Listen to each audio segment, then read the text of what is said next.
guys, DVD Collector 1986 here with a new video. I'm going to try to make this as short as possible. My internet connection here is really bad, so when I try to upload longer videos, sometimes they glitch and have to reload. I know some of you know what that's like. So most of these are movies that I already have on Blu-ray. And I'm buying them again on DVD so that I can have a separate stash of movies in my actual bedroom. I still have all my movies in my movie room, but if you saw the last video I did, I think it was the last video, I was talking about having some DVDs in my bedroom so I wouldn't have to go all the way to the other side of the trailer at night when I wanted to watch a movie while I was going to bed. So, and plus these are just movies that I absolutely love, and I love them so much that I don't mind having them on multiple formats. So, with that being said, like I said, I own most of these, and I'm going to say a few things about a couple of these. Some of these are some really nice special editions, etc. So let's just get into it. Terminator 2, the Extreme DVD. This, if you don't buy Blu-ray, if you're still just a straight-up DVD person, this is the edition to have. It has the phenomenal extended cut of Terminator 2 on in this set along with the theatrical version. I'm a guy who tends to prefer the extended cut of movies as opposed to the theatrical. An example of that will be another box set that I'm going to mention here in a minute. But like I said, if you're just a DVD person and you like Terminator 2, this is the version to have. This one didn't come with it, but it does come with sometimes with a metallic silver slipcover with the exoskeleton or endoskeleton of the Terminator. It's metallic silver. It's a real nice slipcover. If you can find it with that, awesome. But there's that. And this one is actually going into my movie room because I already have these movies on separate Blu-rays, but this is the Scream 5 film collection. It contains the first 3 Scream movies, as well as a documentary called Still Screaming. It's the ultimate scary movie retrospective, and another documentary called Scream: The Inside Story, which is made by the same people who made Halloween: The Inside Story. So that's why I got it, because I like documentaries and supplemental material. So, but this one's going into my movie room.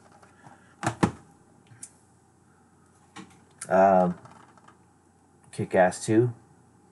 I really like the Kick-Ass movies. So, and I bought an extra copy of this for my room. So I actually have 2 copies of this. Halloween 25 Years of Terror. No secret there. It's a really good documentary about the Halloween movies. I actually prefer that documentary more so than Halloween: The Inside Story, because the other one just talks about the first Halloween movie, whereas opposed to this one that talks about all the Halloween movies up to part 8, I believe. I love that documentary, and that's the first time they mention in this documentary that they're trying to officially release the producer's cut, which of Halloween 6, which this came out in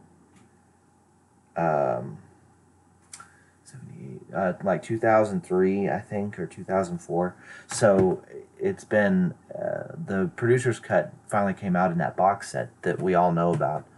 But that's how long they've been trying to get that released. Another movie I really like, I Am Legend.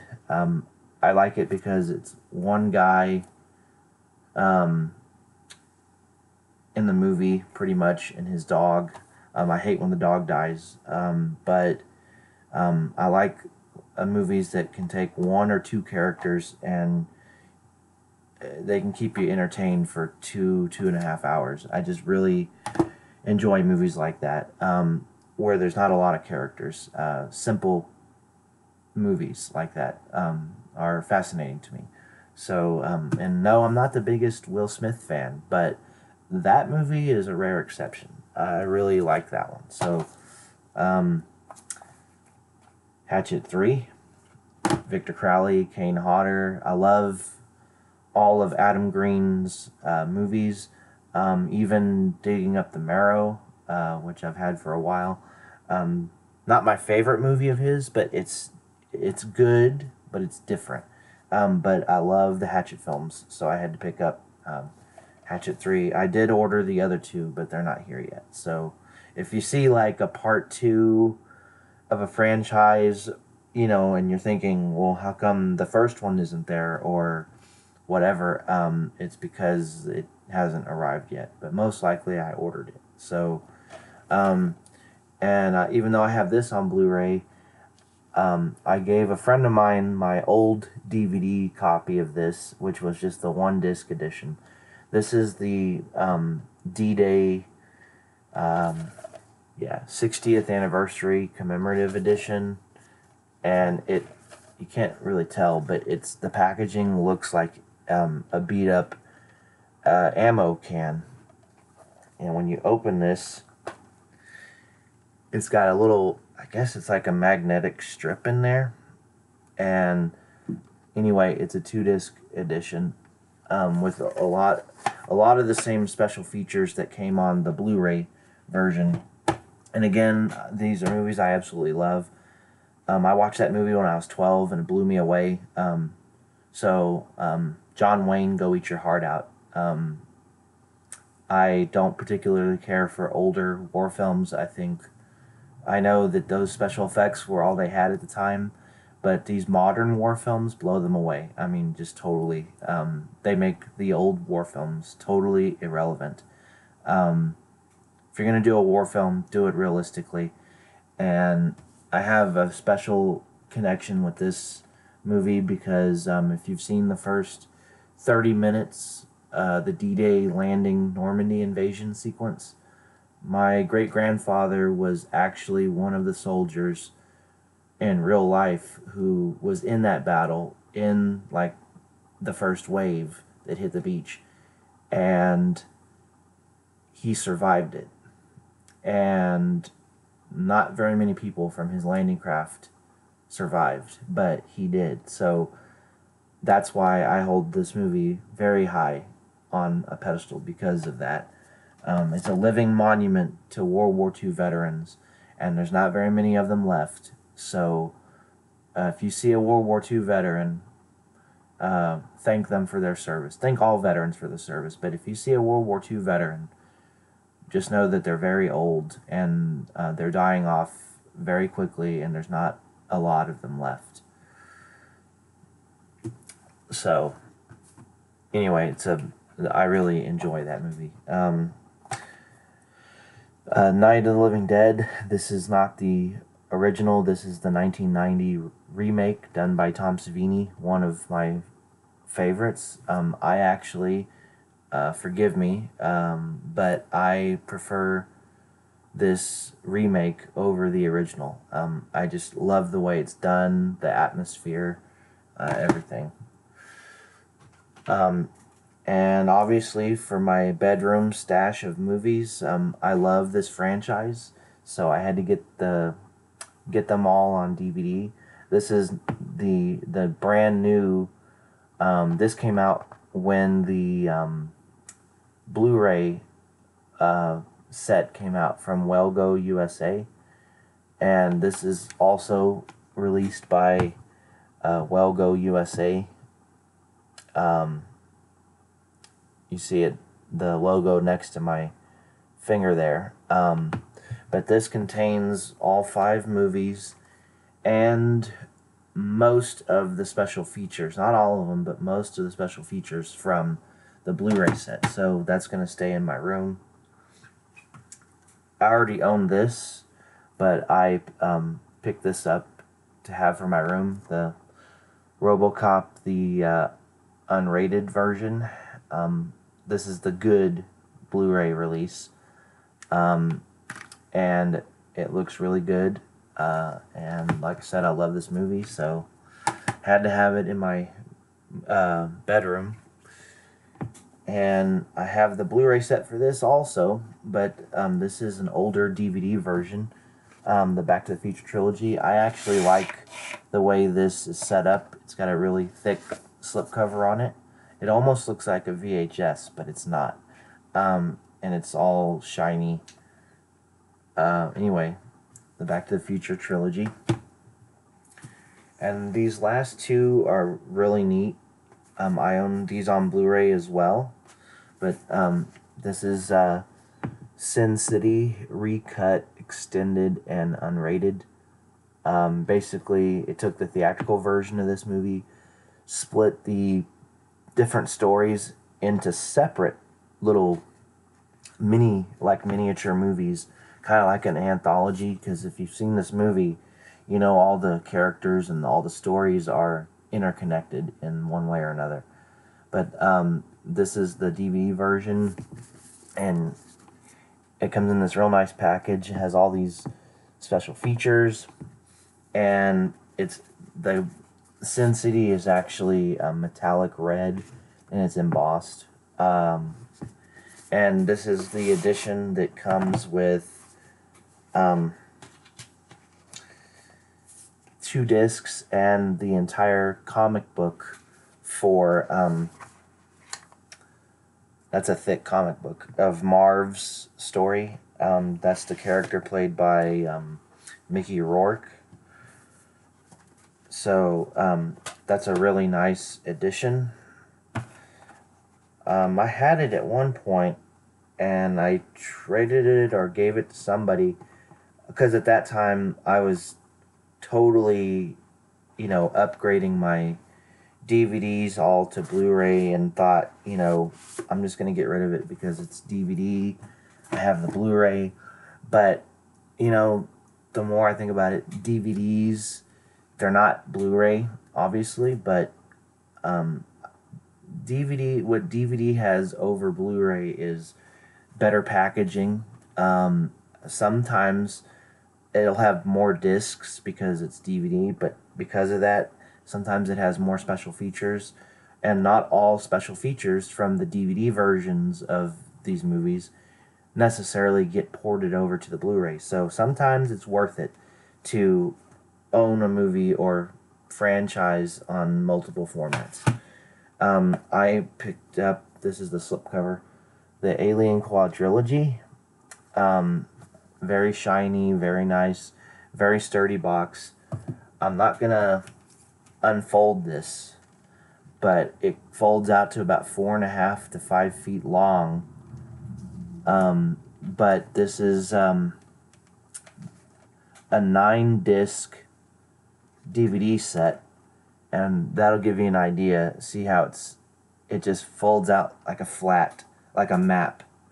Like someone on YouTube said, a map of doom. But I saw this and I really wanted to buy it because I'm a fan of the Alien franchise, and I own multiple editions of the Alien movies, and that's one franchise, if I could, I would buy every edition of all those movies that there is, because like the Halloween movies or the Friday the 13th, I just really like the Alien movies.